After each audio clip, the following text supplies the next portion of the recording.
And for the first time since Thanksgiving. Been a while.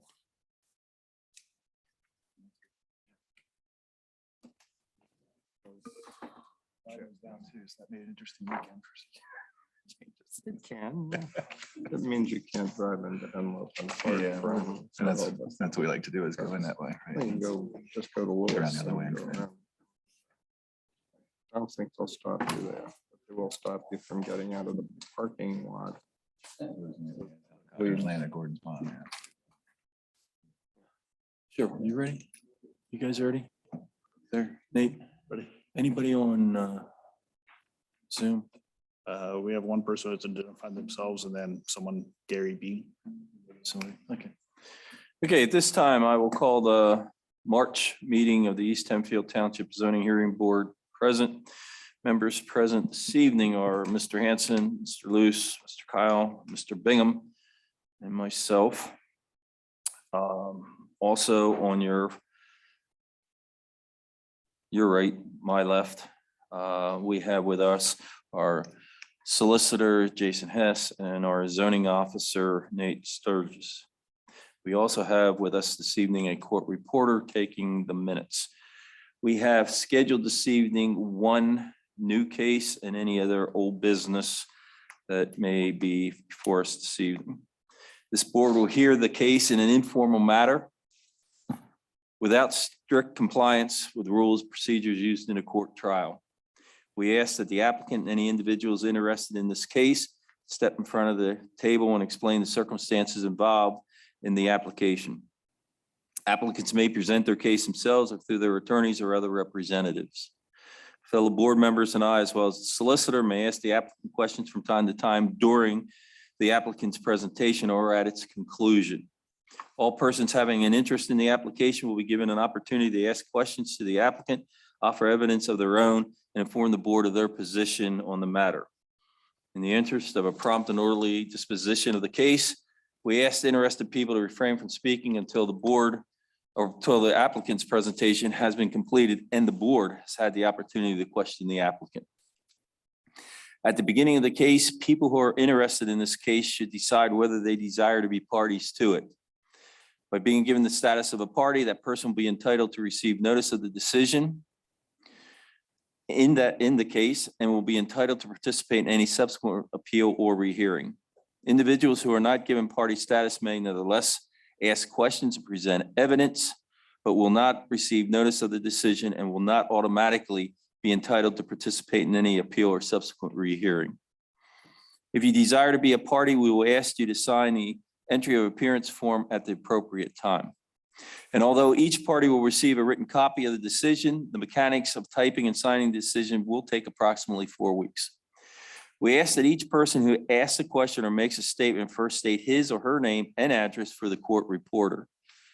Now, in the interest of time, I will administer the oath of affirmation to the applicants and to anyone and everyone who anticipates making any statement with respect to the hearing this evening. So at this time, would you please all rise?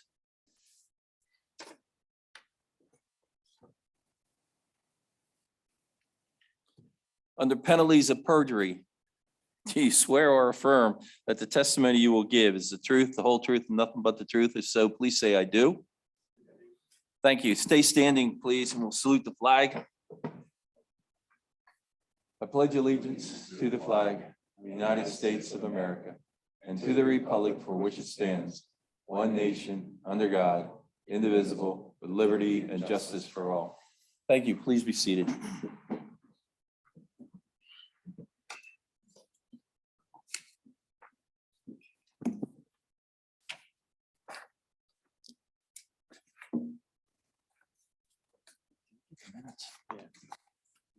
Right now.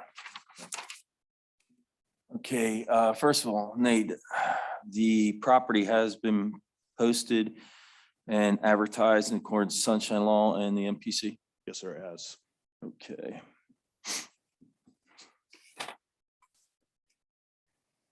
Gentlemen, you have received a copy of the board's minutes, February 21st, 2022. If there are no additions, deletions, or corrections, I'd ask for a motion, please. I would make that motion. To approve? Yes.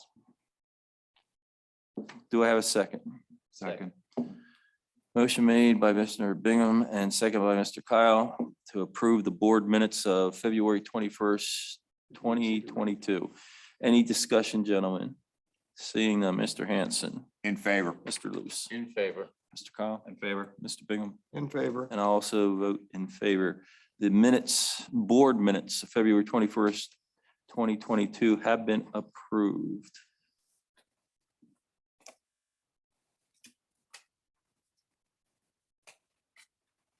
Nate, is there, well, before we get to that, just so everyone knows, not only do we have people in the audience, we also are on Zoom, and we still have one or two people, Correct, yes. two? Yep. Two people on Zoom, which they may also participate in this hearing. Also, for everyone, microphones, please go to them for two reasons. One is make it clear so the court reporter gets the information down for an official transcript. Also, I guess there's three reasons. Second is so that the board minutes can be transcribed at a later time. And three, so everybody in the audience and on Zoom can hear what is being said. So with that, any old business, Nate? No, sir. Excuse me. New business then. We have case number 2445 for Coldbrook Associates Development LLC at 10B Way, seeking a variance of the density requirements within the medium density residential zone. Okay, is anyone here from Colebrook Associates Venture LLC? Yes. Either one. Well, it's after he. It's on. Good evening. My name is Tom Nahilo. I'm an attorney with the law firm of Barley Snyder, representing the applicant. I am here tonight with Jason Best from ELA and Mike Callahan from Benchmark. Okay, Mr. Hill, before you proceed, anyone in the audience that or on Zoom that wants to be a party to this case?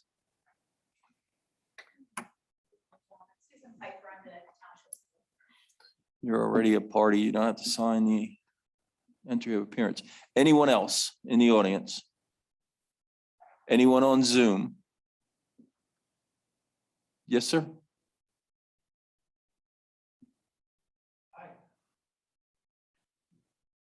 Just want to say, I am Philip Beebe. I live at Colebrook, and I know where the property is, and I think it would be. Well, do you want to be a party to the case? If not, you can make a statement later. I could be, yes. Then we have forms over there. Would you mind going over and sign? Anyone else?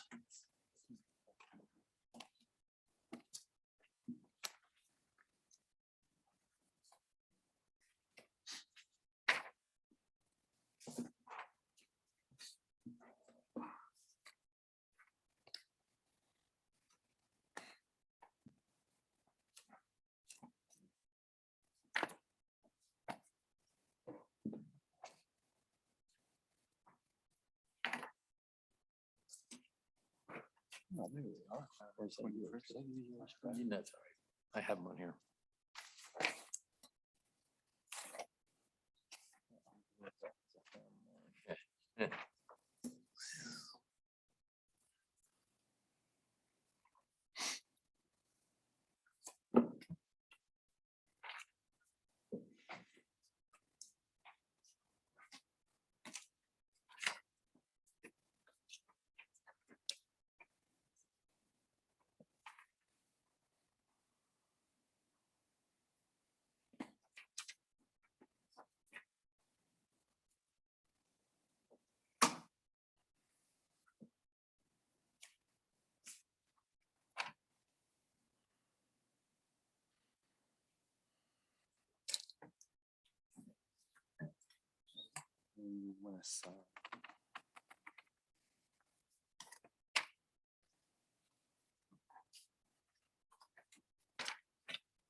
appearing on your behalf. Yeah. You're a resident, okay. Put that down on the resident. Resident of the Colebrook Apartments, okay. Okay. Yeah, that's good. So, Mr. Chairman, the gentleman's name is Philip Eby, E-B-Y. He lists an address of 106B Welsh Drive. And he is a resident of Colebrook. So are there any objections to Mr. Eby being admitted as a party? None from the applicant. Okay. Okay, one last, excuse me, one last chance. Anyone else wants to be a party to the case? Seeing none, sir, would you like to continue? Please. So again, my name is Tom Nahila from Barley Snyder. I'm here with Jason Best from ELA and Mike Callahan from Benchmark. We're here on behalf of the applicant. As indicated, the property is owned by Colebrook Associates Ventures. It's been in the same family. That LLC has been in the family for a very long time. Very big part of the community, continue to be part of the community. Property is located on 10B Way. It's in your medium density residential zone. It sits on currently 63.321 acres, currently used as an apartment complex. And there are right now an existing 342 existing apartment units. The proposed use we're here to talk about tonight with regard to which we need to variance is to expand the apartments from the 342 existing to 538 units, which would be an increase of about 196 units. Of the 63.321 acres, approximately 27.61 are actually unimproved and not being used. And we're going to get into this in a little bit, but there was a prior plan from 1971 that actually approved the entire complex, including that 27 acres. And that would have allowed up to about 713 units.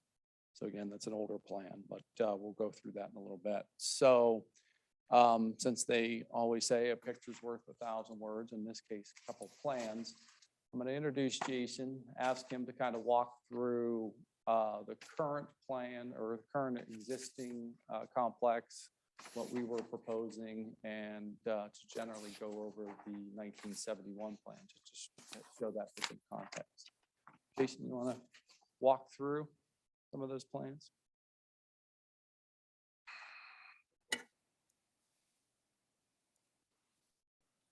Jason Best is my name. I'm with ELA Group, as Tom mentioned, and sure. Sorry about that. Yeah, you might have to talk pretty close to the microphone so they pick up. Is this better? Sir, Okay. is that better? Can you hear better?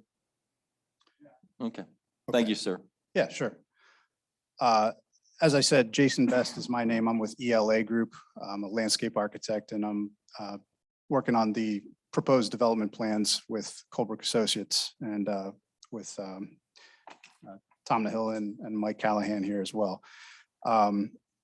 As Tom alluded to, the campus itself is partly improved and partly not improved. And he alluded to about 27 acres of unimproved land on that I'd like to highlight. And Nate, I don't know if you can pull up that Google that you mentioned to me earlier. That would be helpful, I think. Yep, give me one moment. Sure. Thank you.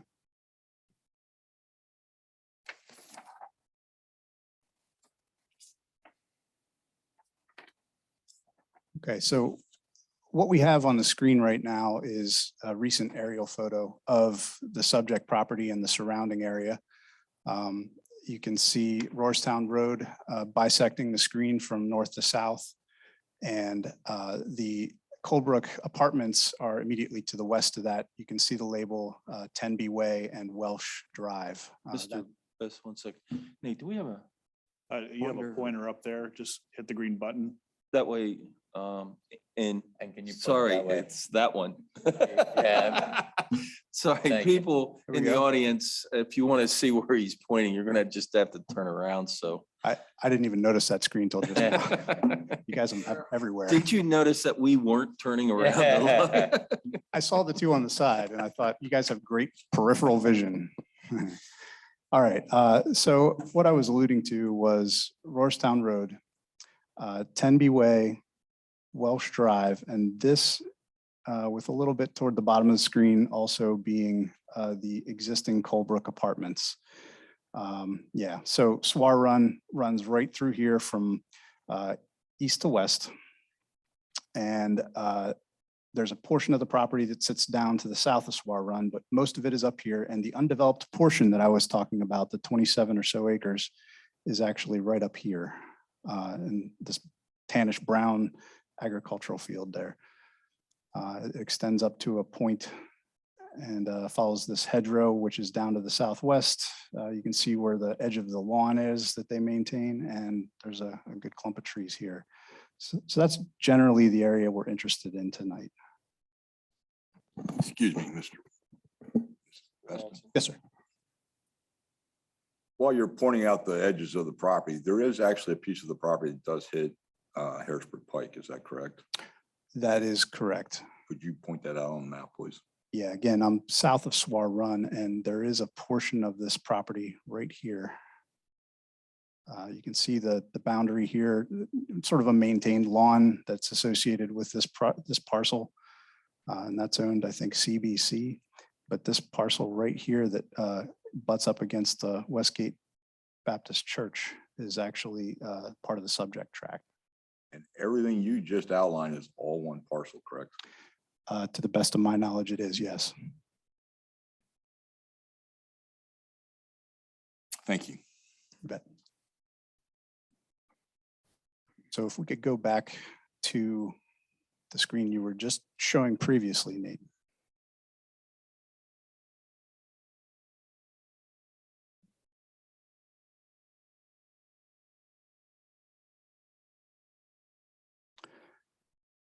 So in that roughly, I don't know, it's an odd shaped area, but we'll call it a trapezoid for lack of a better geometric equal. This area that I'm highlighting is that field that I was circling before with the green laser pointer. And this is the proposed development along with a couple of connections to the existing roadway network within Colebrook Apartments, all private streets, by the way.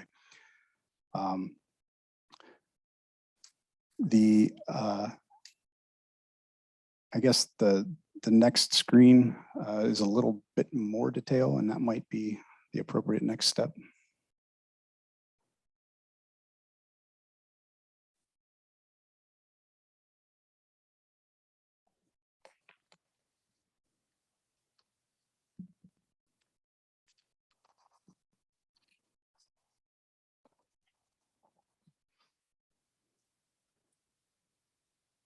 Okay, so here we have a little bit more detail. We have some topography that we mined from the county's GIS system, along with a little more detail on the proposed development. But what we have is 196 apartments in what is 7 different apartment buildings and a smaller common facility, a clubhouse, for lack of a better term.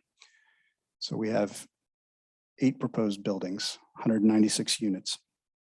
The access drives, as I mentioned, are connecting to Welsh Drive and Tenby Way, sort of 2 ways in and out.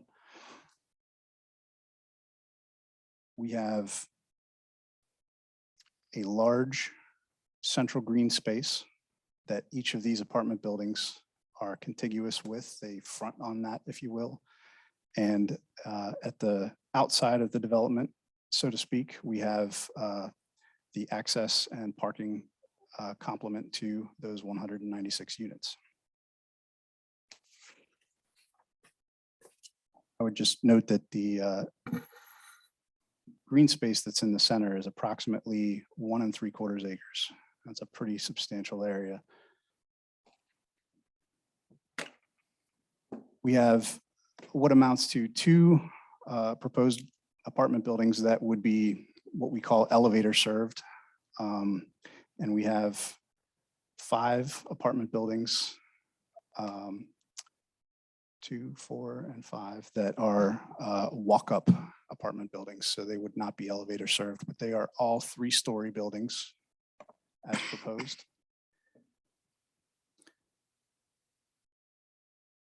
The proposed development is situated in a way such that each apartment building is positioned on the green, as I mentioned. Parking's on the outside. We have maintained at least 150 feet of setback from the building to the property boundaries. And this was crafted in a way that maximizes the efficiency of the use of space such that the common space is in the middle and accessible to all the units, but that the actual totality of the proposed development touches on the earth as gently as possible, and we minimize the amount of disturbance that would be needed to actually accomplish the construction of this.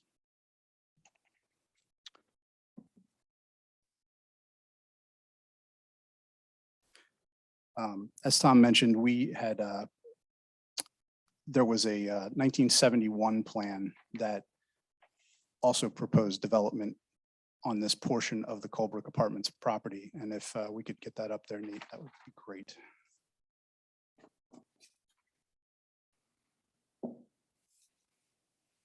So this is oriented a little bit differently. Harrisburg Pike is actually right here. And this is Rohrstown Road. So north is going to be about this way. And this is the area that we were just looking at. It's just more or less rotated clockwise about 90 degrees from the previous image. So this area is the area that's presently developed. And it's this area that was never developed, but planning was clearly done for that. As Tom mentioned, the development in 1971 proposed 713 units, and there were 342 units actually built. So the expansion areas, the only areas that were not developed that could have been at that time, actually this area right out along Harrisburg Avenue or Harrisburg Pike proposed a couple of apartment units and some parking, and largely from right here all the way around, connecting to that, we'll call it a traffic circle or something similar, a little loop road that at the terminus of Tenby Way and Welsh Drive.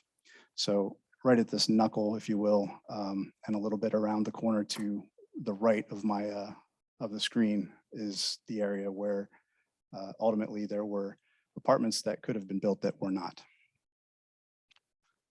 I guess I'll turn it over to Tom again, unless there's questions for me. Questions, gentlemen? Mr. Hanson.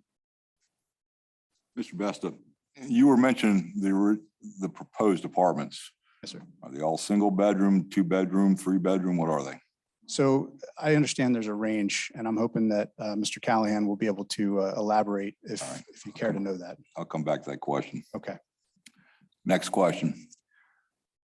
You're referencing a plan that's 50 years old. According to the MPC, planning and development plans are only good for 5 years. Correct. So what bearing does this have on this case?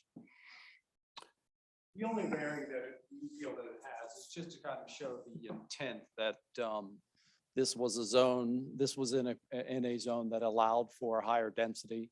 Over the years, as the applicant has owned this property, the ordinance has changed, lowered the amount of density that was required. We are here asking for a variance. So one of the things is that, we did not create the hardship. We did not create the hardship. There was a plan prior. And we realized that it was an older plan. We're just here to show that there was a higher density at one time. That has been decreased over the years, which has led to the reason we're here to ask for a variance request. Before you go on, can I? Go ahead. One, the plan was approved in 71. Yes, sir.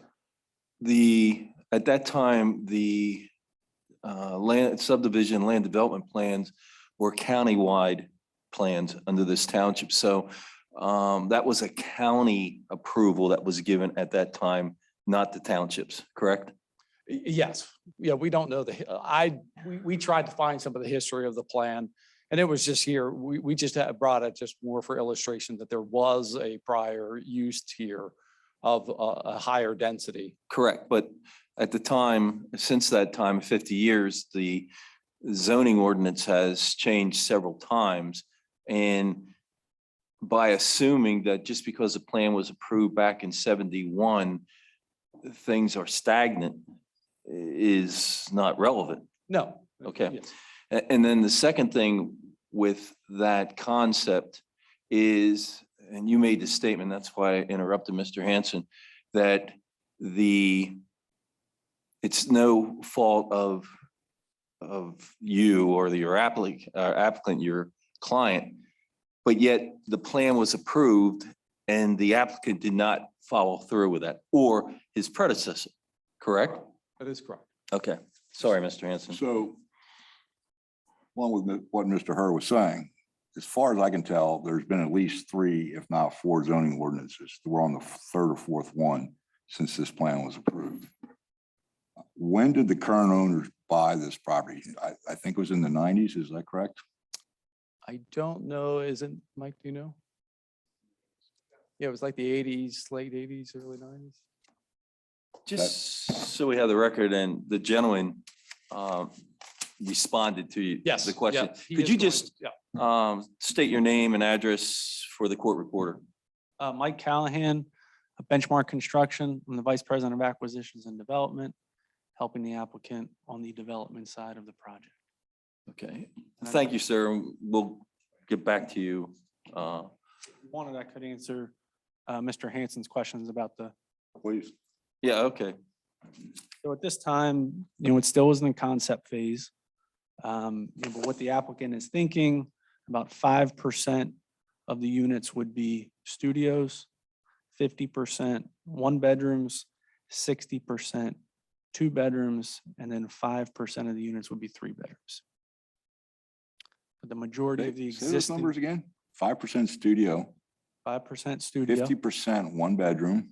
60% 2-bedroom, Over 100%. Yeah, you were over 100% at that Yeah. point. You're not. 30. 115%. Let me check this. 40% 2-bedroom, excuse me, and 5% 3-bedroom. Okay, thank you. Okay, Mr. Best, you're still with questions. Mr. Hanson. So doing some research and talking with our solicitor, he was saying that this was probably, the partnership was started in the 90s. You're saying 89? So it's my understanding that the family purchased this back in the 80s, and the new partnership may have taken title at some point in the 90s. Okay, so The Schron family has been around, in business since 1967. They own several communities here in Lancaster. Obviously Colebrook here in the township, but a couple of others in town as well. They own communities, throughout the Mid-Atlantic, both, market rate as well as senior housing. And this has been, one of the things that they've been doing with their portfolio across these campuses has been, updating units and then, adding new construction units on excess land that they had purchased, previously. So going by the date that you're saying, the township zoning was in effect at that point. And I believe this was probably zoned high density at that point in time. But the number of units per lot at that time was, I believe, 8. or per acre was 8. So when the family bought this property, they already knew that the zoning had changed and they were limited to 8 units per acre. It has changed twice since then. With, I think the last change was in 2014, which took it down to the current 5 units per acre. So how does the family say that that's a hardship? Because they bought the property knowing that there was less units per acre than when it was originally proposed in 71. So I think the purpose of the 1971 plan is just to also illustrate that the intent was always to develop, the property to the max, that it could be. It hasn't been. I understand that, but what I'm saying is zoning has changed throughout the years. Sure. When the current owners bought the property, the zoning had already changed, lessening the number of units per acre. Since then, it's been lowered again. The most recent zoning change was 2014. 8 years ago. So knowing that this has been in effect for 8 years, it's not like this is some surprise. Again, why should we approve this? Well, I think the issue now is that the family wants to move forward now because there is a strong demand for this type of housing. There has been this increase in apartments, the need for more and more apartments. So I think the family has just gotten to a point now where they see the dramatic need. Their vacancy rate is almost nil on where they are now and the existing apartments. There's more of a demand. So there was more of a reason to build them now than there was in the past. So I think that's just where they are market driven is this type of housing is a little bit more required now. Thank you. Other questions, gentlemen, of Mr. Kyle? Question probably for Mr. Best. Do we know what the impervious coverage is of the new construction over the 27 acres, over the piece that would be disturbed? I know it's not a separate tract, but just roughly what? Yeah, I could maybe take a moment and get that Okay. to you. Yeah, I that's don't fine. have that committed to memory, but I know there is on the one exhibit that we or the one, drawing that we sent you ahead of time, there is a delta in totality across the 63 acres. It's listed. I think if you look at the last page of the handout, it's listed there, Mr. Kyle. But since he brought that up, if I can interrupt you here. Yeah, go ahead. Your percentage, I think, was 30. Sure, I can quote this right.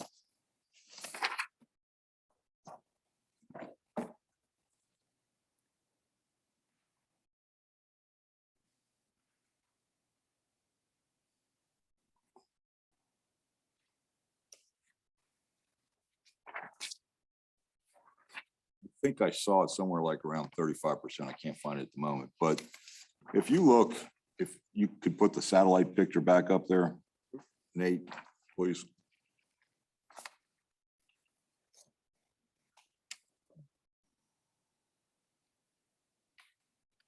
One second.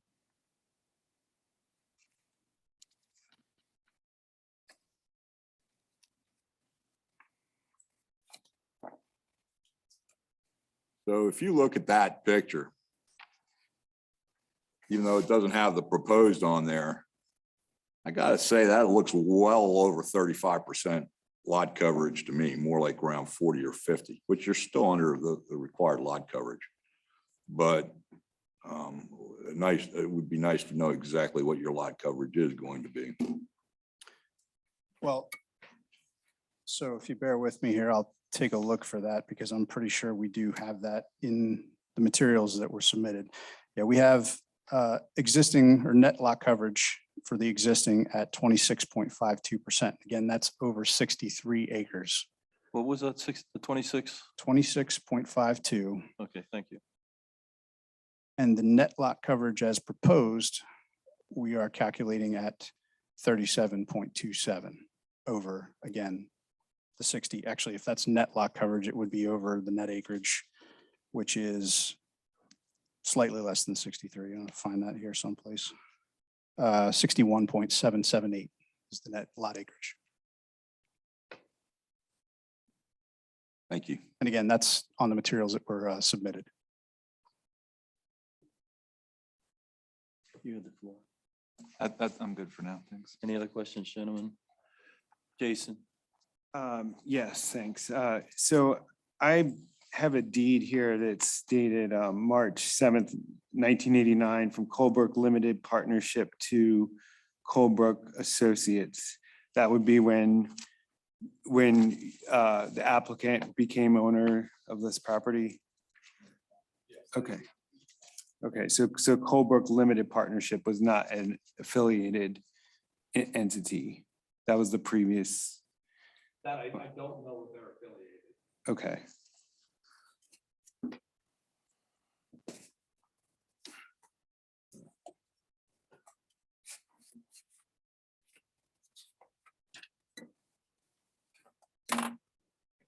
And that's all I have for now.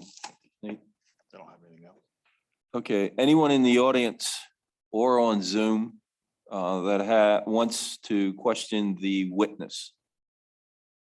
Okay, we'll first go with the township. Please come up to the mic.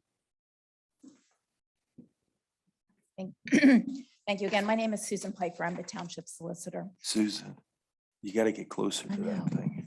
Either pull it, yeah. How about that? That's. All right. Going back to your plan. Can we put that back up? No. My question is for you, as you laid out the plans and the locations of the building, was any analysis done as to how traffic flow was going to enter and exit the property? We had done a analysis of, just trip generation based upon the use as it's, perceived by the ITE manual. So we do have a sense for that. As far as how it enters and exits the site, it would use Welsh Drive and Tenby Way. And the reason we've provided for two separate stems from those roadways up into the area where we're developing is just, from a safety perspective, if one of those were to be blocked for any reason, there's a secondary means of ingress and egress. Okay, so you have 196 apartments proposed, and all of the traffic from those apartments are going to enter and exit through the current existing streets in the apartment complex. That is correct. Okay. It might just help with some more of the history of, our discussions with the township and the planning group and, staff members here. We, traffic is obviously a big concern as, any of these new developments are proposed. It's something that we take very seriously and dug into in detail. As part of our discussions with the township that started, back last spring, one of the things that they brought up was a wish list of, items that we could deliver as part of the development plans. Most of those related to, traffic measures along Old Roarstown Road. And then any, PennDOT related needs that would take place out on Harrisburg Pike. That intersection, can we go back to, yeah. Can we scroll down a little more, Nate? That's as far as it goes. That's as far as go. So the intersection of Old Roarstown Road and Harrisburg. Nate, if you bring up the satellite, it'll show it.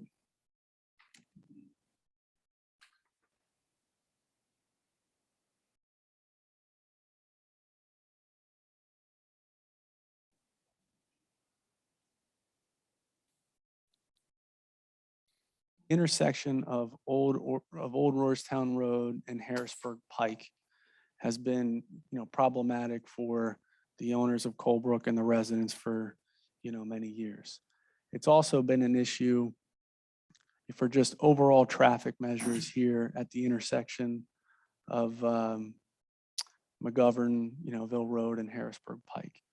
What we had talked about with the staff was meeting with the members of the Westgate Baptist Church and proposing a new road that would essentially remove traffic from the Colebrook Apartments, prevent them from coming down to Old Roarstown Road, and instead dump them out here on Harrisburg Pike, trying to create more safety at this intersection. There have been discussions with removing this intersection or investigating it to see if it's needed and potentially adding a cul-de-sac or something safer to prevent cars from, exiting Old Roarstown Road on the Harrisburg Pike. All of those things are, still on the table and something that we plan to investigate, as partners with the township, with everything taking place with the project. So after those discussions, we engage with the members of the church. 3 of the board members are here tonight. We are under agreement with them as part of, the construction that would take place on their property, with the road ultimately being dedicated and transferred to the township. Let me, No, hold on one second, so I just want to get us back on track because I was asking questions of Mr. Best and I feel like we're now moving into your testimony and I do want to reserve my questions on that for later. Yes. So, but as for Mr. Best, I do not have any other questions about the plan that he's presented. okay. Okay, thank you. Mr. Hanson is yours to Mr. Best or the To the gentleman that was just up there, Okay. Mr. Callahan. Callahan. So you're saying that your proposal is to reconstruct Old Roarstown Road to bring it on the west side of the church, is that correct? That is correct. If we jump back to the last plan that was shown on the screen, Before you disappear with this, the existing Old Roarstown Road would go away, is that correct?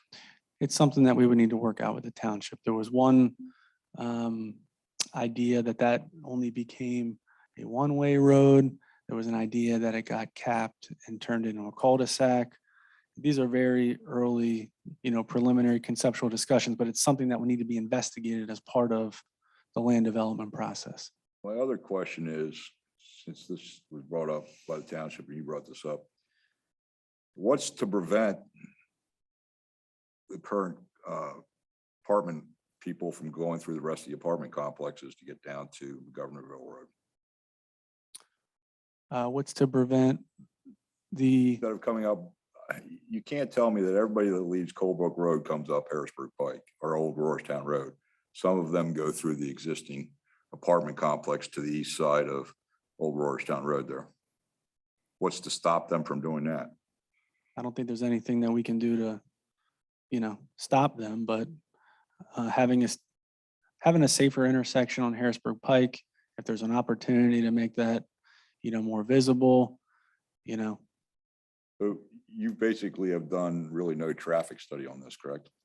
we have not done an official traffic study on this yet today. So it's not unreasonable to say, based on 196 apartments, or actually you're providing 255 parking spaces, correct? Correct. So there's a possible 510 car trips being added to McGovernville Road and Harrisburg Pike. How does that not pose a detriment to the neighborhood? 510 additional cars. I mean, I think it proposes an opportunity, to solve a new issue and make this entire area better. Not on the township's dollar. All of this is funded for and provided by the applicant. I agree with that moving it would solve some of the issues. However, you're still adding 500 car trips a day to either Harrisburg Pike or McGovernville Road. How is that not detrimental to the neighborhood? I would say it is one of the things that comes with, new development. I mean, traffic is it's one of the things that you have to address. And the way we're offering to address it is making this a safer intersection. I mean, much like all of the work that happened down the road by the hospital, down the road at the intersection of 283. All of that is now safer for all the residents of this place, just like this, intersection right here would be, with some investment from a private developer. I understand all that and I agree with you to a point to that, but it's still, one of the reasons to give you a variance is so it's not a detriment to the neighborhood. 500 and some extra cars is still a detriment to the neighborhood. And if where we are is in the beginning phase. So if this was a granted variance, we would still need to go through land development. We'd still have to go through subdivision. We'd have to get traffic studies. We'd have to show that it would not be a detriment. And if it is a detriment, how we would resolve dealing with that. For the granting of a zoning variance, that's one of the requirements that you have to meet. How is it not a detriment to the neighborhood?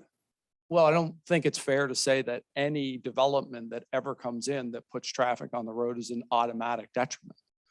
There is a process to determine whether it's a detriment through a traffic study. That's any development that puts traffic on any road, puts one more car on the road, according to that, would be a detriment through any means. I don't think that's how development's looked at on the line of if you can do a traffic study to show that there are ways to resolve some of those issues to move that forward.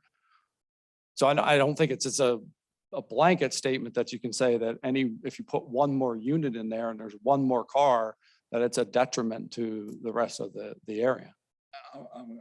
I realize that, but I can tell you, you added 500 cars to Mr. Leese's neighborhood. He's not going to be very happy with that. That's as far as he's concerned, that's a detriment. Same thing with Mr. Hurst, same thing with myself, and same thing with everybody here on the board. If you added 550 cars to our neighborhood, that's a detriment to the neighborhood. Well, that's This why is an we were. existing, well-established existing neighborhood. You're going to add 500 and some cars to the neighborhood. How is that not a detriment to the neighborhood? Well, I don't think we can answer that right now because we haven't done a traffic study, but this is kind of One of the requirements for a variance is it can't be a detriment to the neighborhood. well, I guess hearing that if we're going to put one more car on the road, then it sounds like it's a detriment. That's Adding one I'm more not sure car that's a standard versus we can hit. 500, that's a big difference. I get that, yeah. But I think that any development that comes in, that has to go through a traffic study to realize how much, if that's going to be a detriment, to simply say that because we're going to add some units or add a construction or add a project, that's going to be a clear detriment to everywhere in the township. I'm not sure how you get over that standard. Mr. Hanson, let's move on, but keep that in the back of your mind. But Mr. Callahan, you made the statement that you have, or your client has been meeting with the church about a potential road going through their property. Is that correct? Correct. And then you also stated that you make Old Roarstown Road either a cul-de-sac, one way in. You might have mentioned something else. Have you talked with any other property owners around there, especially if a cul-de-sac, you're going to have to be taking land from other people at that area? Because right at the intersection of Old Roarstown Road, there's some structures you can see on the Google map. And behind that, their property owners, there you go, own property along Old Roarstown Road, and they would have to give up some of their property to put a cul-de-sac in, which would meet township requirements because of, still would be a public road. Have you talked to any of those property owners? We have not talked to anyone about the cul-de-sac. It was merely just an idea in the meeting. I'm posing that and I'm referencing it as a point of, open dialogue and discussion for how to make this a safer intersection for all of these residents. Okay, and Nate, can you lower that picture a little bit so that we see, not that. Church, Yeah, I want the church property. and move it to Zoom the out just a side a little little bit. bit. Show the There you church, go. yeah. There's the church. Now, you're saying that the road would go, potential road would go west of the church. So what I'm seeing there is a parking lot and the entrance off of Harrisburg Pike. The church itself, there is it looks like a building to the north, or northwest. I'm not sure how that would be classified. Is that correct? Off the parking lot? That is correct. That is a So pavilion. where would this road go? You're not going to go through the parking lot. Can we jump to the last exhibit that you had up? The proposed road, it still needs studies, right? Right, We still but have to you work- mentioned it, so I'm just wondering. As we're thinking right now, you can see the existing entry, the wraparound, Right, the parking lot. What we're thinking is that the road would go further west. It can't go too far west because there is wetland issues with Swar Run.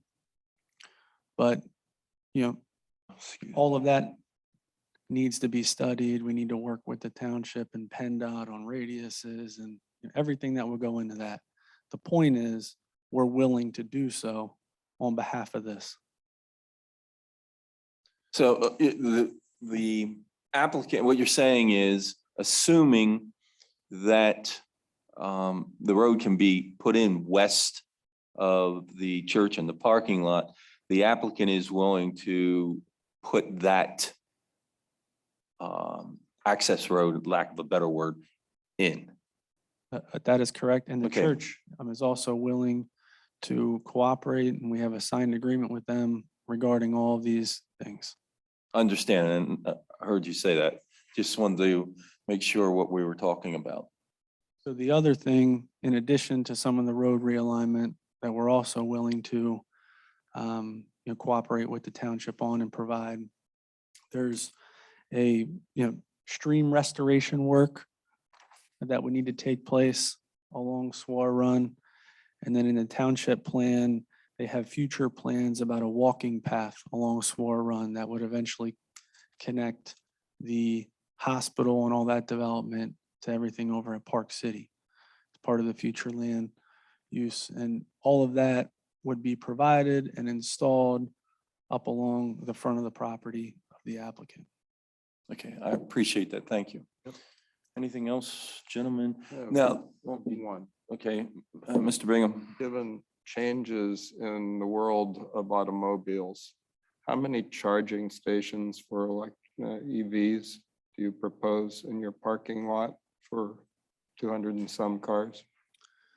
To be honest, we have not talked about charging stations, but You might want to think about that because the country is shifting to a Sure. much higher percentage of EVs. make a note. I'll bring it up with them. Is that it? Young lady, you had indicated you'd like to ask, if I can speak, to ask the question of, I guess it was Mr. Best who was originally the witness. Any of them, yeah. Your name and address, please. My name is Samantha Rutland. I live at Colebrook. I've Okay. lived there since I was born. I'm raising my child there now. My question was, isn't where you're putting that the farm, the Brubaker's property? I mean, that's obviously, I would know that you probably have bought that before you would do that, but isn't that the farm up there? So it is farmed, but I suspect it's under a lease agreement currently. Okay. But the ownership is most certainly Colebrook Associates. Okay. Because like, I know when we were kids, we used to always talk about how the Brubakers didn't want to sell that farm and make it more apartments. So I just wasn't sure. And then my other question is, well, it's not really a question. It's more of like a statement. We'll take statements a Oh, little okay. later then, after we get through the witnesses. Okay. Okay, I All appreciate right. that. Thank you. Thank you. Anyone else in the audience, questions for the witness? Anyone on Zoom?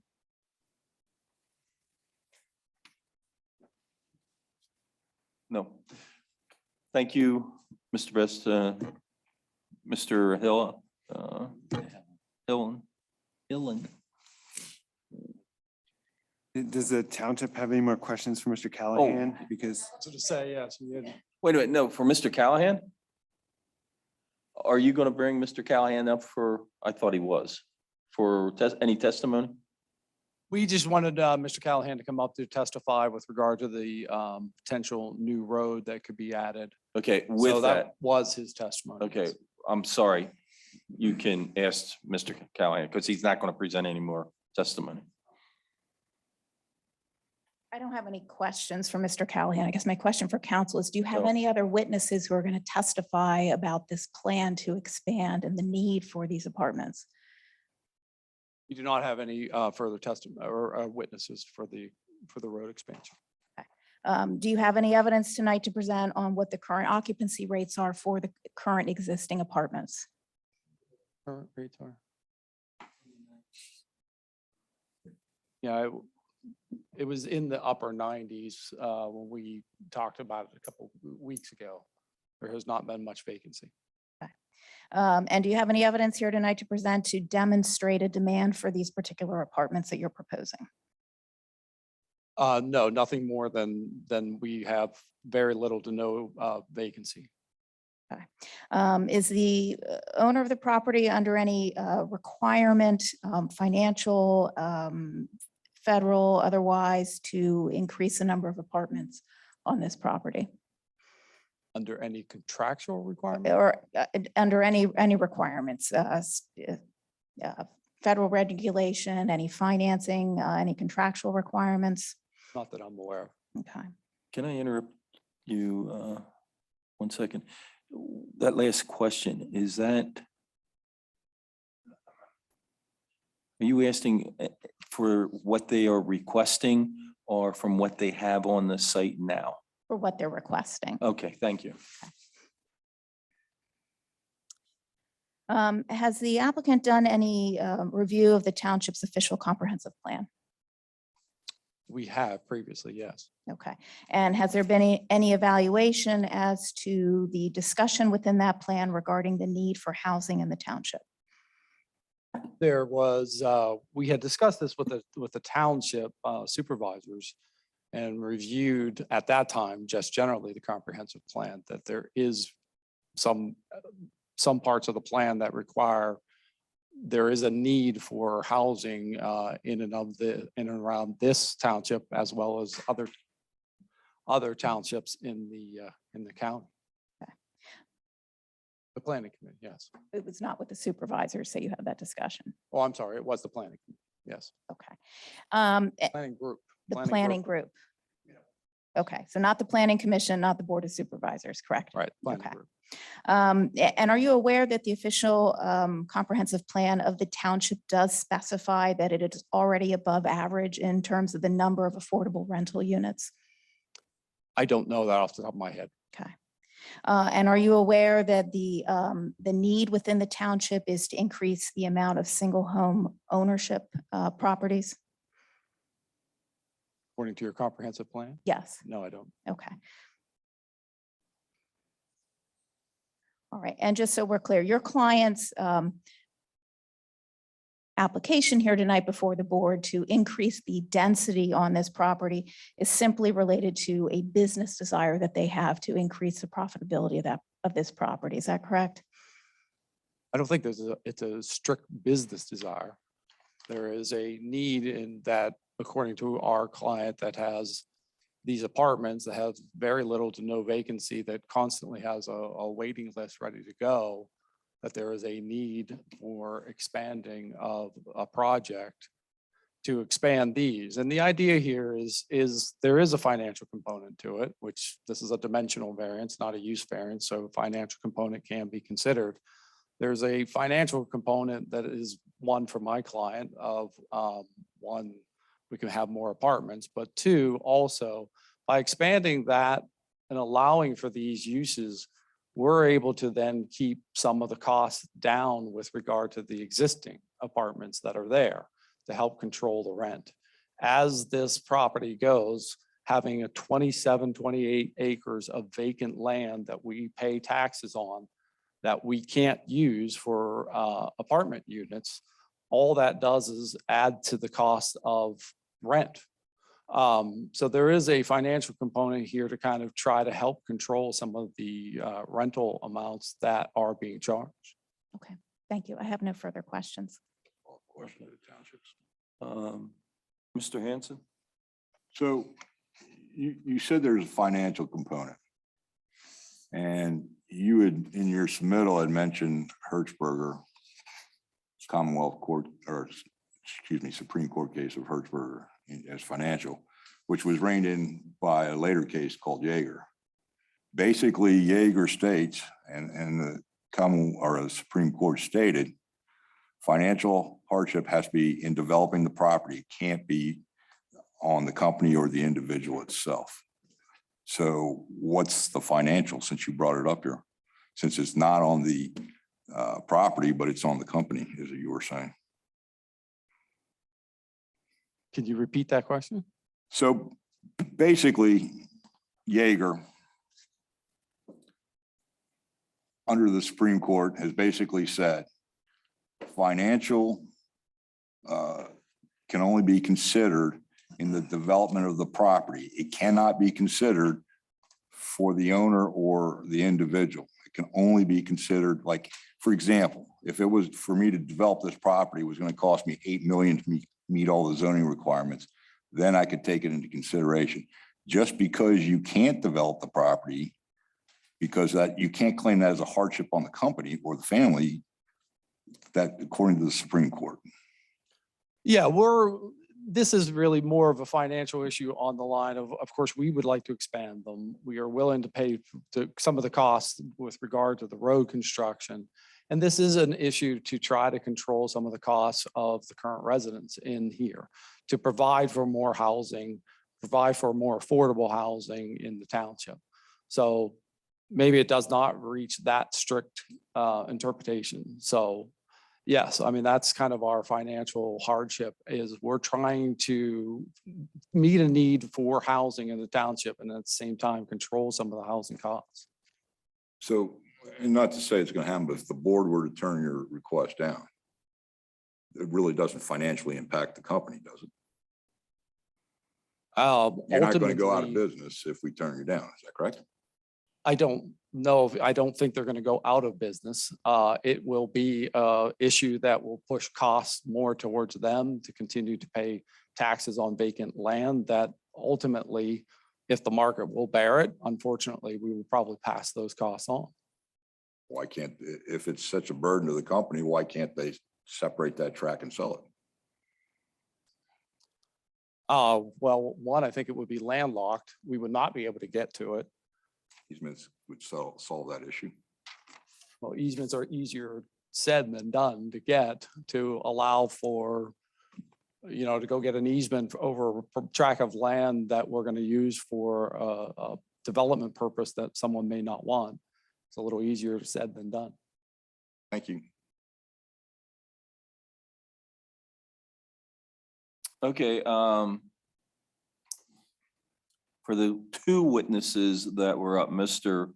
Best and Mr. Callahan, is there any additional questions from the board at this time? Jason, do you have a question for those two witnesses? Yeah, so, or the attorney. Or the attorney? And Jason, move your mic closer. Thank you. Mr. Nahila, this might be for you, but your Riley Netzel, I believe, from your office last March requested a determination from the zoning officer regarding the need for a variance for what you're proposing, correct? Right. Okay. And I think that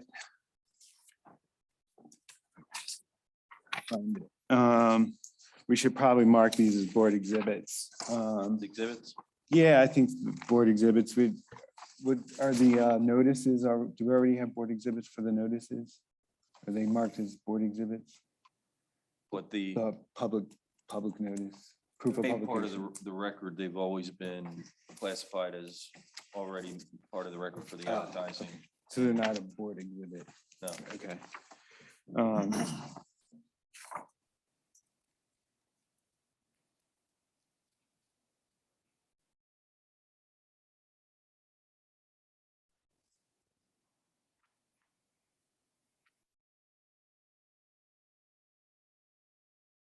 Marking as one, Jason. It's the letter from Barney Snyder.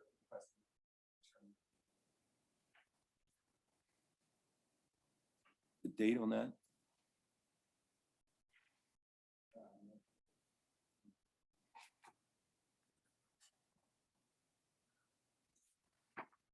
Was that not in our packet? Yeah, that was in the packet somewhere. It was in your packet, but it was not part of the application. So, yeah, the Barley Snyder letter requesting a determination was not part of the packet or the application. Nate added the determination letter to the packet, but it was not part of the application. And the second one would be the township response by Colin Seaholtz on March 17th, 21. That's correct.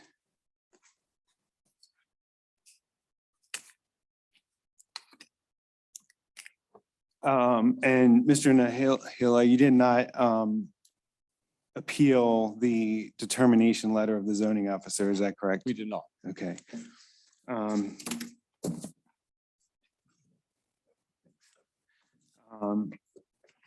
So you understand that that determination and the need for a variance, that's conclusive upon the applicant at this point? Correct. Okay.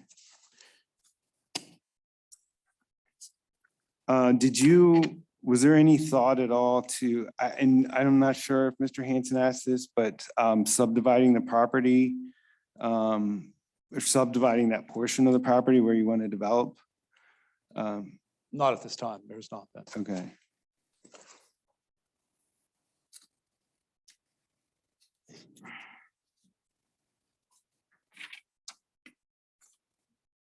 And there aren't, you're not testifying that there are any unique circumstances regarding the land itself that creates a hardship, correct? Not right now, no. The hardship was just created that the zoning ordinance has been changed. Yes, we are looking just to try to increase that density, but we do understand. Okay. All right, thank you. Nate, for this two witnesses, any questions? No. Okay, one last chance. So we make sure everybody has a chance. Is there anyone in the audience or on Zoom that has a question for the two witnesses that we're playing a tag team, Mr. Best and Mr. Callahan? Nothing on Zoom. No, sir. Seeing none. Mr. Nahila, you have the floor yet? We have nothing further. Okay. Township, do you have anything as a party? Thank you, sir. The township does not have any testimony or exhibits to offer at this time. We just have legal argument when it's appropriate. Okay. Anyone in the audience that wants to make any comments on this application, either pro or con? Now is the time to come forward. You can use that one. Just get close enough to the mic because they don't seem to pick up to us. Thank you. I do this occasionally. It's usually on Sunday. Robert Zimmerman, 4419 Green Park Drive, Mount Joy, Pennsylvania. And I am the pastor at Westgate Baptist Church. We as a church stand in support of this project enthusiastically on a number of levels. Our church was presented with the notion of a road that would go through a portion of our property. And we had very careful drawings about those considerations. And we felt as a church, and we did meet formally as a church. It was presented, and there was a strong level of support for the project. We had a vote as a congregation. We voted on the purchase of property for the said road if it was necessary.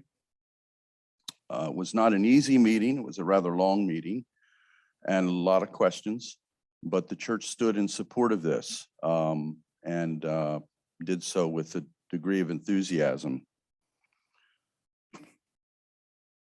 I'm a little bit torn on some of the particulars of codes and all of that and the legal parts of this, but from an existential standpoint, I'm at the church 3-4 days a week. The road behind the church is not heavily trafficked. Adding 200 units is not going to create a huge volume of traffic. We don't see much traffic behind the church right now. It does not pose a problem until you get to Harrisburg Pike, which is an awkward intersection because of where Rohrstown Road and Harrisburg Pike, it's just a strange, I see a lot of accidents there. And this idea of running the road in an unused part of our church property, which is, it's completely unused by us as a church. We were told about some plans that the Swar Run would be ecologically addressed and that there's a plan potentially to have a walking trail that would go through a portion of that area. We stood in support of that, but on an existential level, if you're developing commercial properties all over the area, a beautiful hospital with thousands of people that are going to be working, affordable housing in Lancaster is becoming a real issue. And I know that because of friends that are seeking to move here and what people are paying in rents versus single family homes. Not everyone can afford a single family home. And in order to circumvent that, sometimes you need a higher density area. I moved here from Philadelphia a number of years ago.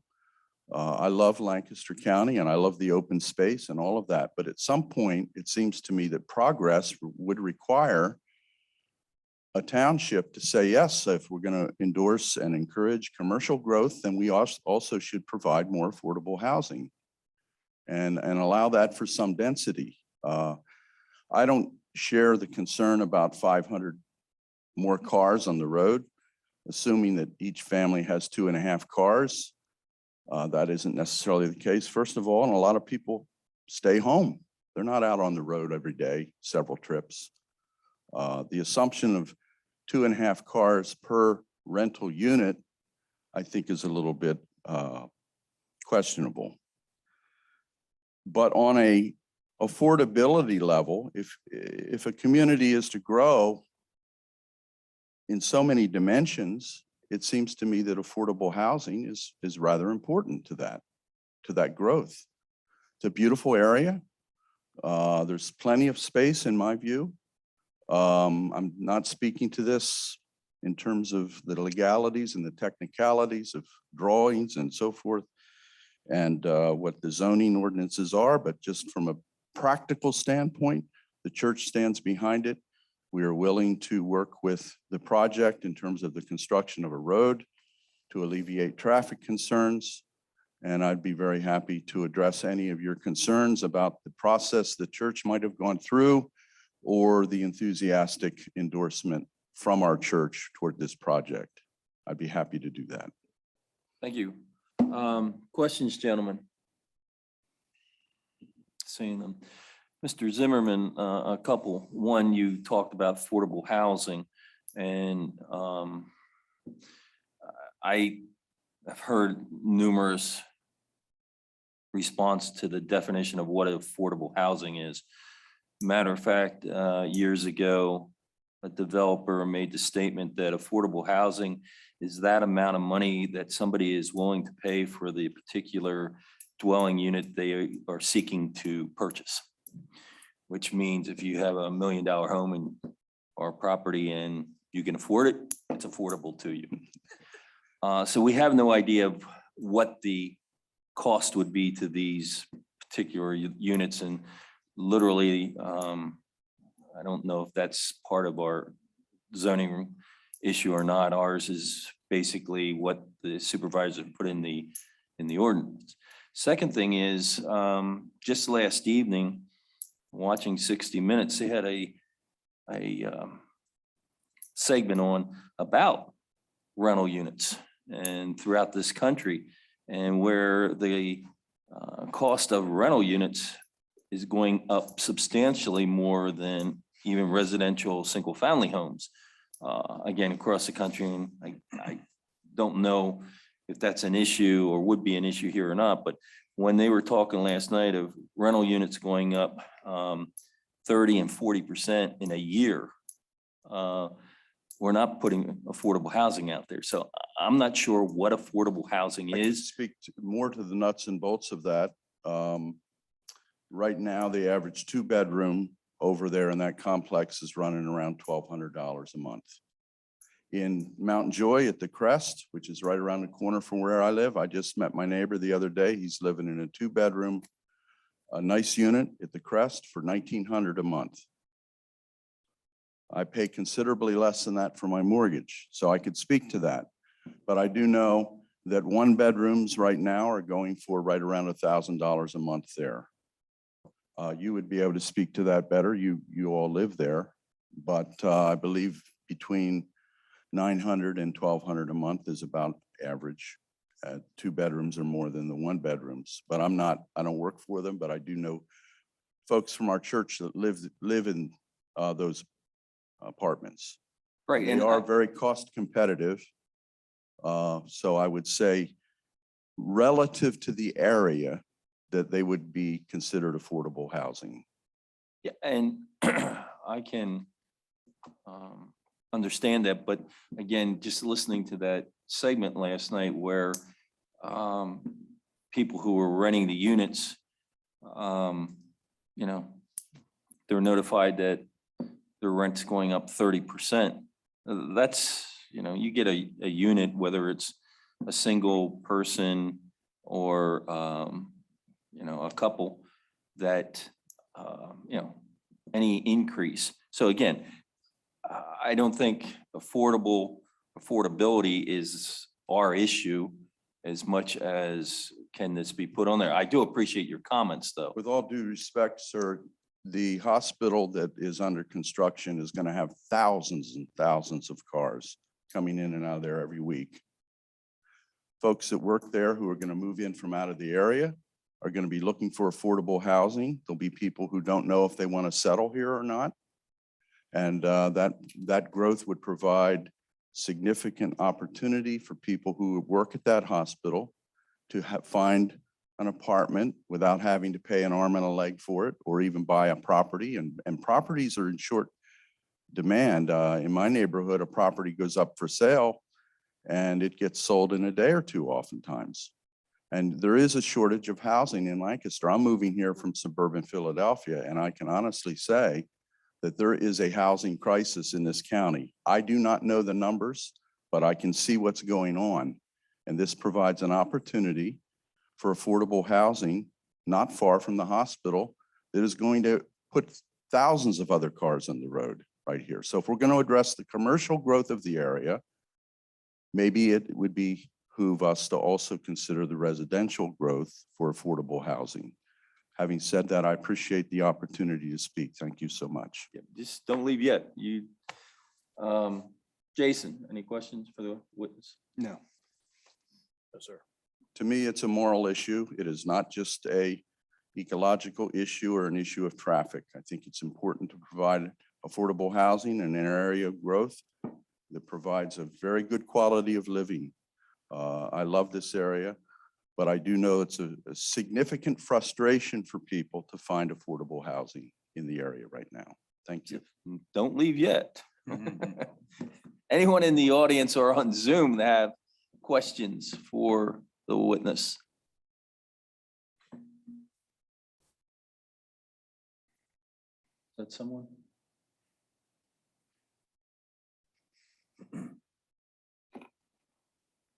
Bear with me one moment here.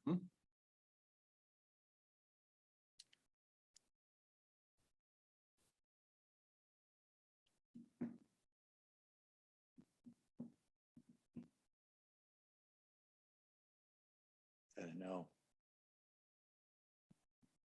Where do you see that? I said, is that a no? Oh. Nate, anything? Someone had indicated yes. I'm waiting for a response. Okay. 1 second, please. That is the one fallacy about being on Zoom. Mr. Hurd, can I comment on Mr. Zimmerman's question before the other bring this up? Just hold that thought, please. No questions. Okay, no question. Mr. Hanson. Having heard what you said, some of it rings a bell with me. Unfortunately, the MPC is very specific in what we can consider and can't consider in making our decisions. And moral obligations is not one of the things. Affordable housing is not one of the things that we can consider in making those decisions, unfortunately. What is the MPC if I'm Municipal Planning Code.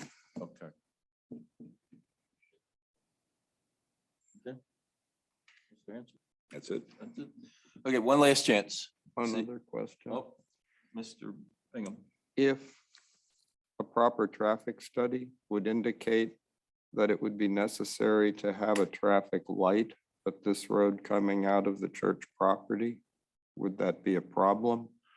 And I'm not sure how the cost of putting the traffic light in would be handled in its operation. We were already prepared for that, sir. That was already part of our consideration when we approved this. Good. Okay. Yep. The church would not absorb the cost of that, but I'm confident that you would. Thank you, Mr. Zimmerman. Appreciate it. Anyone else? You don't want, you're done then? Okay. Well, this is the time, statements pro and con. And you had indicated you wanted to make a statement earlier. I thought you were asking if I wanted to ask him a question. No, this is statements. Pro or con. Sorry. You can tilt that or So take it. I don't think that it's a good idea to expand Colebrook. Like I said, I've lived there my entire life. I love living there, but one of the reasons I love living there is because it's not super dense and there's not a bunch of traffic everywhere. There's wilderness. That swore run that they're talking about, putting a walkway through and driving a road through. I mean, there's cranes, geese, there's all types of wildlife down there. And I know it's not just about the wildlife and stuff, but I just don't think expanding it would be good for the community. I think it would bring more traffic and it would just be like every other apartment building that's in Lancaster County. And I think the reason most people enjoy living at Colebrook is because it's not super dense and like how every other apartment complex is. And I don't think that Landisville, Lancaster, that part there, I don't think it needs that dense of apartments there. So that's my statement. Just hold on. Oh, Samantha Rutland. Rutland, Rutland. Questions, gentlemen? Jason? None. Nate? Yes, sir. Anyone in the audience have a question for the young lady? Or Zoom? No one on Zoom. Excuse me? There's no one Nothing on, Zoom. oh, they all go off? Okay, thank you. Yep. Sir? You got to get to the mic and you got to be close to it, yes. I'm coming. Okay. Okay, it's Mr. Hanson. I couldn't see his name back there. I'm addressing one of the things that Mr. Hanson has said. Your name and address. Philip Eby, and I signed a paper. Yeah, but Philip the young Eby, lady needs to have it for the record. Philip Eby, Colebrook Apartments. Thank you. The one thing I heard Mr. Hanson say, and I agree with him, people do cut through the apartment complex that's beside us. And people are afraid to go up the Harrisburg Pike at certain times because it's deadly. And I would agree with putting a road through the church's property. There's got to be something done up at that intersection, or there's going to be more fatalities.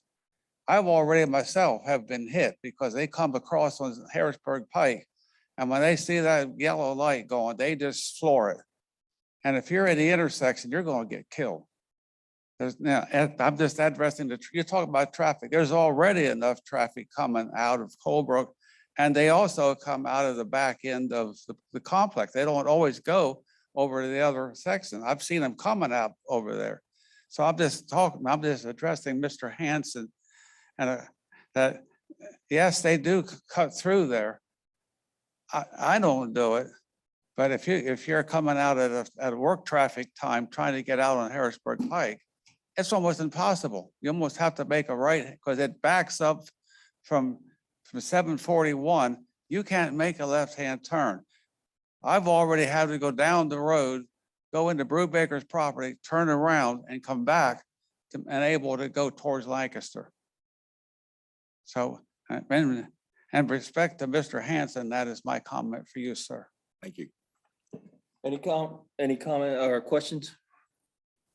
Any questions? Then I'm asking if there are any, Jason. None. Anyone in the audience? Seeing none, thank you, sir. And I, for one, I think it would be a good thing to put it in there because they're so tight right now on apartments. There's nothing, there's no availability. It's like like Robert Zimmerman said, our pastor. It's tight for housing or anything, and rents are going up. Mine is going to start going up every 7% a year, every year. I've talked to the office and they said mine went up $65 this year to $979. I mean, that's affordable for us because everything is in the rent. But there is a definite need for housing, definite. They got a waiting list. I don't know how long. I didn't ask them, but it's, you put your name, you just tell them you're going to leave. You're done. You can't get back in again. So yes, there is a big need for housing. And I do support what Colebrook is wanting to do and the church. Thank you.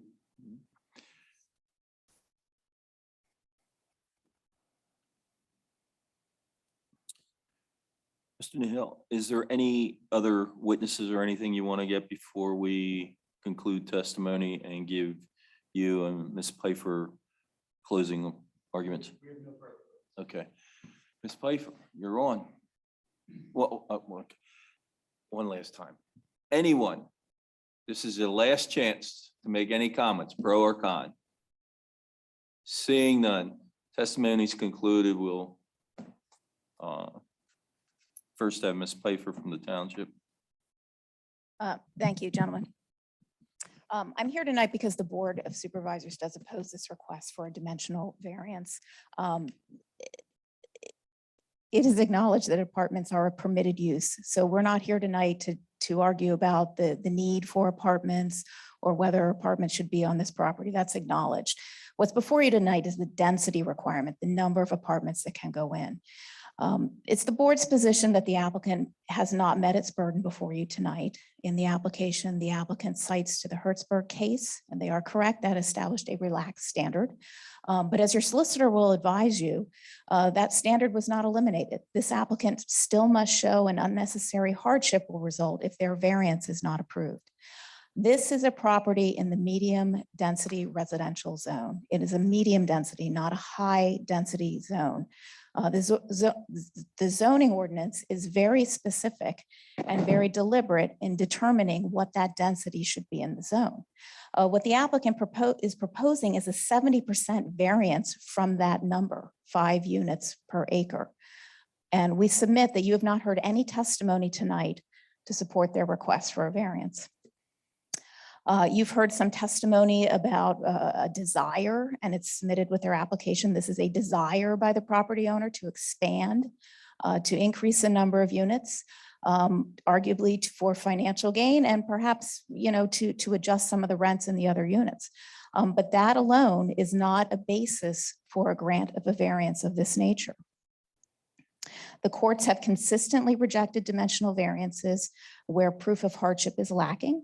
The courts have also consistently denied requests for dimensional variances when that request is tied to a desire for financial gain. This property is being actively used. The apartments are there and from all appearances appear to be viable. You know, there was testimony and discussion this evening about subdividing this property. Even if this portion of the property was subdivided and the applicant still put up this plan, they would still need a dimensional variance of the density requirements. This is contrary to the ordinance. This is contrary to the careful planning that has gone into the ordinance. So again, they have not met their showing of unnecessary hardship. The testimony and evidence tonight has demonstrated that this property owner has owned this property for many, many years. During that time, the zoning ordinance has been modified several times. The owner is subject to those requirements, and there's been no showing that this hardship has been unduly inflicted upon them and that it is not something that is attributable solely outside of their control. Yes, they did have a plan 50 years ago to put in a massive amount of apartments. They didn't move forward with that. That plan is not binding on you. It's not binding on the township. This is a completely new plan that's being proposed. You are entitled to take into consideration the impact on the zone and also the neighborhood. Adding almost 200 more apartments, as you know, will increase traffic significantly to all of these roads. And whether additional roads and access points are put in, that's all an issue for subdivision and land development. But what you have before you tonight is an obvious impact on the character of the neighborhood that we would submit is not appropriate.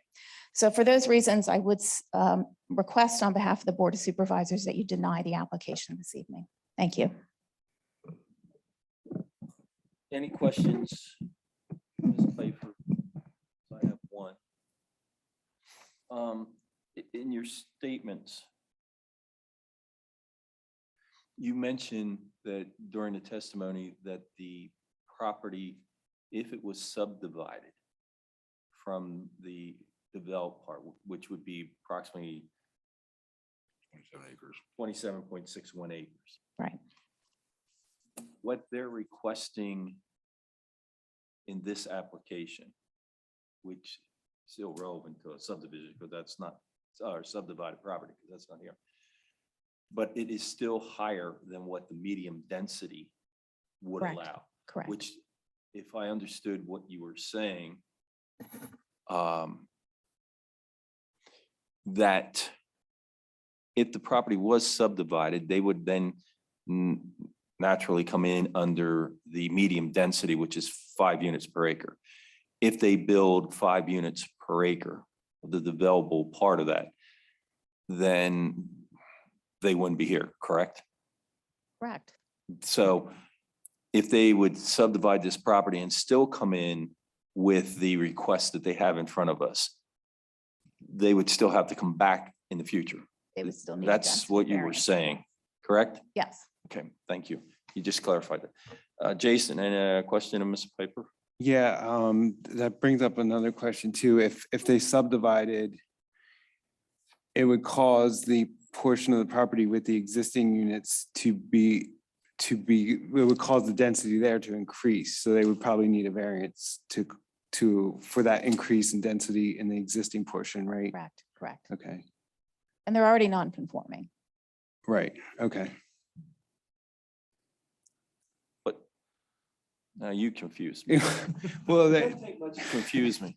But if they would subdivide it and meet the requirements of the medium density of the ordinance, the 5 units per acre, wouldn't the existing be grandfathered in?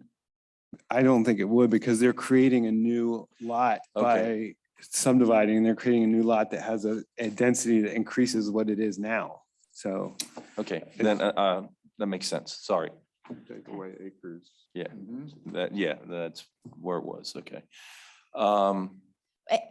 let me just clarify. So to the point of subdivision, I mean, there, well, I'll strike that. I'll let it stand on Yeah, that. that's I don't not- want to add more to that. Right, but that's not in front of us Correct. tonight.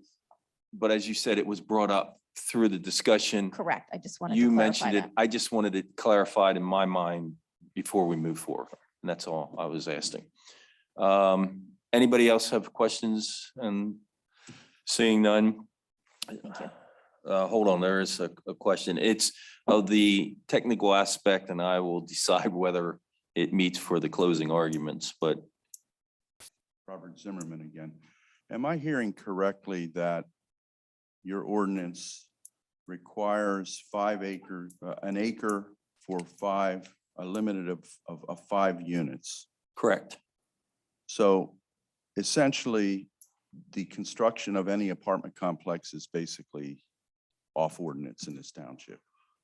Well, no, that's not correct. Is that what part. I'm hearing? No, the whole lot, which is 21 acres, you can have 5 units per acre. That does not necessarily mean you'll have 5 on this acre or 5 on that one. It can be grouped as in the apartment complexes. It's just a way from the legal standpoint, and Jason, correct me, please, on this. From the legal standpoint, you're spelling out how many units can be on an acre. If it was single family, you would only get 5 on that acre if you could, with everything else that has to be. So, but To the ears of a layperson, it sounds like that's disallowing any construction of any apartment complex in no, the area. it's approximately Because every 21 acres. complex is going to have more than 5 residences. The 27 acres could have 180, if my math is correct, 185 units on those 21 acres. It's not black and white that says it's an acre here. You look at 21 separate acres. You look at 21 acres Okay, in the I'm not totality. hearing it correctly. Thank you. Yes. I think I explained that right. Can I ask a question? The solicitor? No, of our. Can you hold it? Oh, sure. Okay, well, That would be part of what he was talking about. okay. Mr. Nahila. Yeah, I think the unnecessary hardship is what we're talking about here. We have 27 acres without a variance that we can't do anything with. We can't subdivide this off. I don't believe we can subdivide this off, walk in here and say, here's a new plan. And we created a whole separate lot, and now we'd like to put in 5 units per acre for multifamily. We can't, I believe you guys would refuse to allow that to happen on creating that. Us creating this and subdividing off this 27 acres, it's a landlocked property. Back to the problem of any traffic that we would create creates an undue hardship. Anything that we would subdivide that off to use it for would create an undue hardship with traffic. So there is a hardship here in the fact that without a variance, we had 27 acres of basically vacant land that we can't use in a zone that does apply for these types of uses, multifamily, as they indicated.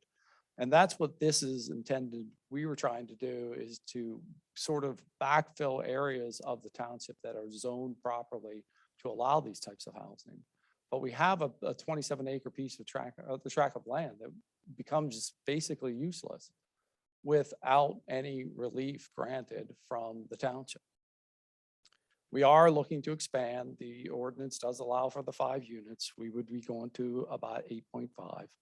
So there would be an increase. The apartments are allowed, so this is not a distraction to the area in and around where it's at. It's zoned for this.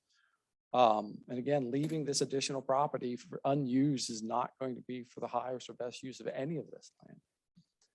And the expansion of the additional apartments are needed. There has been a tremendous amount of commercial growth in your area. There's a hospital going in that's going to further put demands on housing.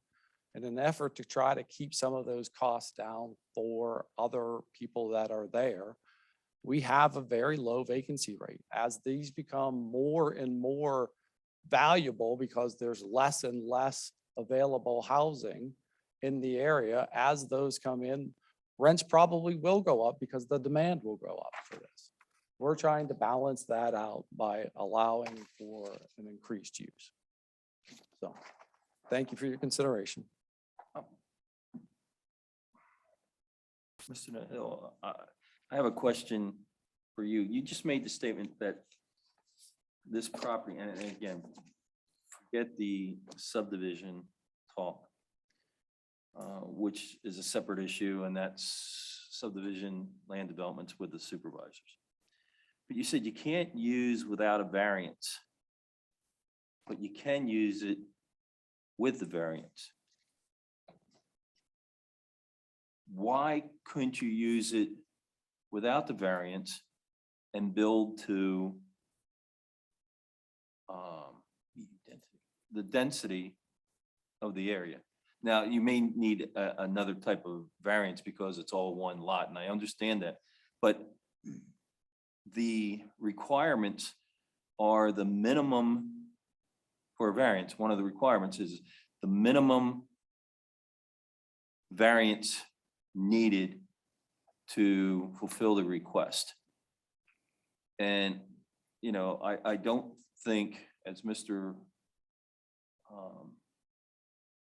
Hanson was talking about before, what is being requested is more relying on a 50-year-old subdivision plan than meeting the minimum variance necessary as part of the request. We can't, under the current ordinance or where we are, we can't add a single unit without a variance. We can't add one unit onto that property because we're already above the density. Correct. So without any relief, we can't expand at all. And to a point where the minimum required, we're trying to get to a point where we acknowledge that there are current existing issues with traffic here, and that we would like to try to resolve some of those. But to be able to resolve some of those, we can't just add 20 units. If we add 20 units, it's just not economically feasible for us to pay $700,000 in traffic impact or traffic improvements. So we acknowledge that this is an existing problem. It's already there, but we're trying to resolve that by addressing housing needs for the township, but at the same time, doing it in a way that will provide some economics that we can actually undertake those additional responsibilities. Okay, I appreciate that. Mr. Hanson. I'm still having a hard time grasping what your hardship is, because the current owners bought this property under a zoning ordinance that was allowing 8 units per acre, most likely. Which you're already over that when they bought it. Using the argument that that's a hardship, you bought the property. If you didn't realize what the zoning regulations are when you were buying the property, because you can't tell me that they bought the property not expecting at some point in time to expand with the available 27 acres that there is. I'm not sure when we bought it, if you're saying it was 8. I think it was 8. It might have even been 10.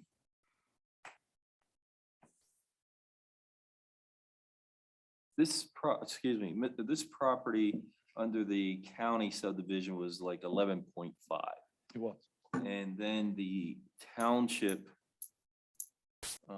through the years, when they took over subdivision land development and changed the zoning several times, and I've been around long enough to go through those several times, they changed the density in this area because they changed the classification of the property from high density to medium density. So as Mr.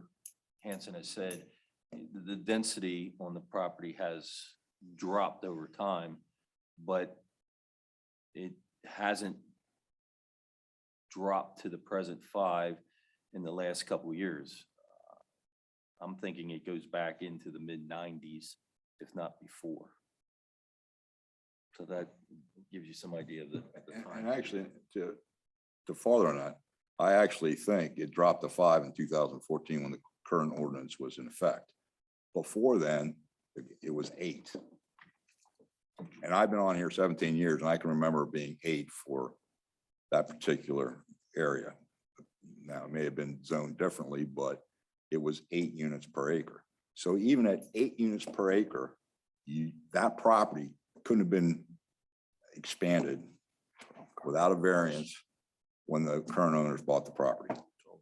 Yeah. I don't have that research. So again, what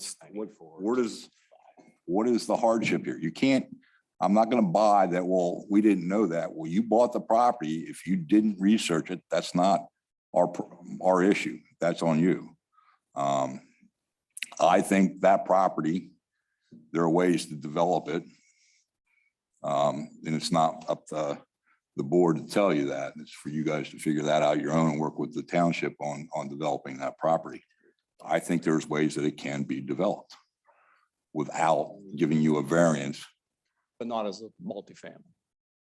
I think there's a way it can be done multifamily. I think I tend to disagree with Mr. Herr. I think you can sub property off that 27 acres and I think you would get 135 units. That would be it. You couldn't get to 196, but you could get 135 if you were subdivide that off. So there are ways the existing property would fall under would be grandfathered under the old ordinance. So there is ways that you can develop that. That would be something we can explore if I can talk to the solicitor if he would confirm that, but that is something that we could consider. Mr. Hanson, the only thing, I don't think you and I are in disagreement about the subdivision. I'm just saying that that's irrelevant here. Right, it's irrelevant. Since it was brought up, I had those questions of Ms. Pfeiffer. But I was using that as an example of Understand. Okay, nothing else? Ms. Pfeiffer, nothing else? Mr. Chairman, I think that Nate has the old ordinance open. It might be helpful since you're discussing what the previous density requirement was. In the 1987 ordinance, they allowed, excuse me? Closer to the microphone. In the 1987 zoning ordinance, they allowed up to 12 units an acre for garden apartments in this zone that it was in. but that was zoned high density, correct? Yes. And the 94 ordinance, it changed to what our current standard is. Yes, that's what I thought was 94. So, okay, I appreciate that as part of the record. With that, we will conclude testimony in case number 2445.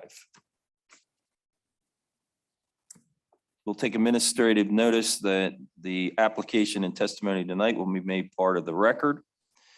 We'll enter into board exhibits 1 and 2, 1 being the Barley Snyder letter to the township of March 4th, 2021.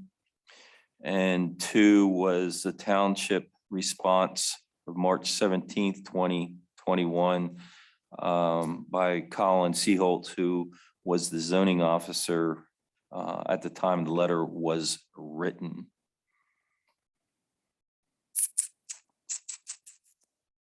With that, there's no other exhibits or administrative notice to be added to the record.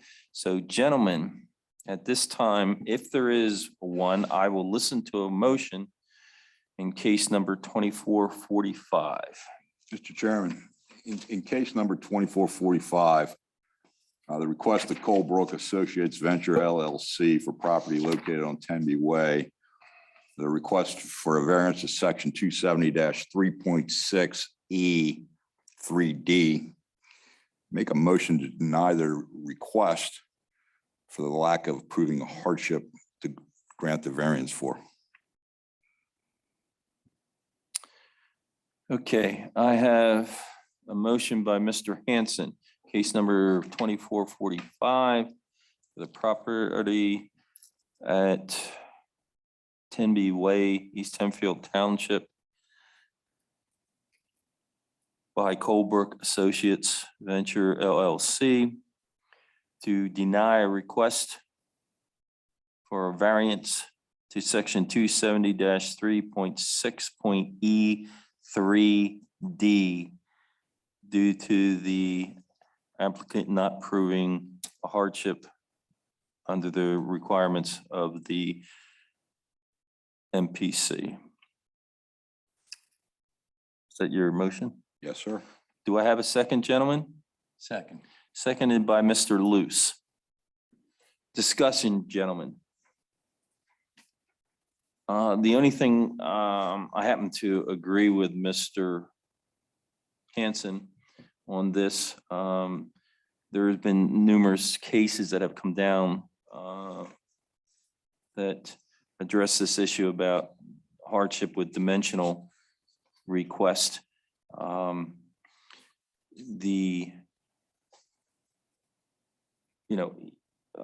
couple were mentioned today. There's also another one, Demco versus the city of Pittsburgh, where they said that on a variance, all the elements to be entitled to a variance must be met. And I do not think that these 5 provisions have been properly met. And I feel that the property without the variance, but through other means, could be developed. So with that, Mr. Hanson. In favor. Mr. Luce. In favor? Mr. Kyle. Favor. Mr. Bingham. In favor. And I also will vote in favor. The decision in case number 2445 has been denied. I want to thank everyone for being here this evening, providing testimony and comments. Nate, any other business? No, sir. Next month? I have one potential. I still haven't got a complete application. When's the date? This Friday. Okay. Cheryl, you're okay for next? Jason, you're okay for next month? Yes. Gentlemen, everyone okay for next month? Yes. As far as I know. You know, Nate, if you take the rest of the week off, then you can't entertain any cases, so we'd be good. So with that, we are scheduled potentially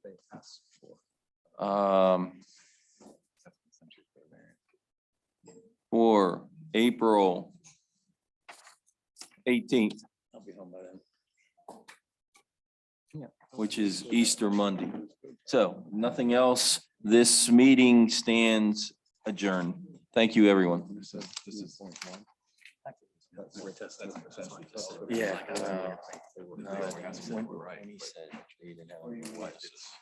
Got signed? All right. Absolutely. I looked at 27 acres. You're right. Absolutely. Yeah. I want my family putting messages out there. They could have No, also actually, I asked kept for it to checking. change From medium to high density. Yeah. I mean, it's gotta be a supervisor decision. It's not a That's right. purview. That's the challenge. Number one, this used to be high density residential. Like to see that. Take an apartment complex and go medium density. Gentlemen, thank you. Oh, Yeah. Would I be right?